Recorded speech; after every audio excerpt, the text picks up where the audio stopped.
دوسرا حق یہ ہے کہ مزدور جب مزدوری کر لے اس کے پسینہ خشک ہونے سے پہلے اس کی مزدوری اسے دی جائے۔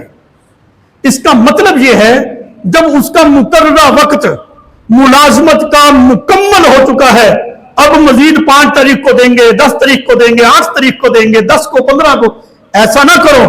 جیسے ہی اس کا دورانیہ مکمل ہوا ہے، اس کی ڈیوٹی مکمل ہوئی ہے، اس کی سیلری، اس کی خدمت، اس کا وظیفہ اس کے ہاتھ میں رکھا جائے، یہ مطلب ہے۔ تو مزدور کا دوسرا حق اسلام کے اندر جو ذکر کیا گیا ہے کہ اس کا پسینہ خشک ہونے سے پہلے اس کا حق اس کو دیا جائے۔ عالمی سطح پر مزدور ڈے منایا جا رہا ہے۔ 1400 سال پہلے میرے آقا علیہ الصلوۃ والسلام نے مزدوروں کے حقوق ذکر کیے ہیں۔ اور سنو، مزدور ڈے سال کے اندر ایک مرتبہ بنانے والی بات نہیں ہے۔ ہر سانس کے ساتھ مزدوروں کے حقوق وڈیروں پر اور جو مالک ہوتے ہیں، جس کے ماتحت لوگ ہوتے ہیں، اس پر ہر وقت مزدوروں کے حقوق لاگو ہو رہے ہیں۔ بس سال میں ایک مرتبہ خراج تحسین پیش کر تو حق ادا ہو گیا ہے، یہ تو نظریہ اسلام کا نہیں ہے۔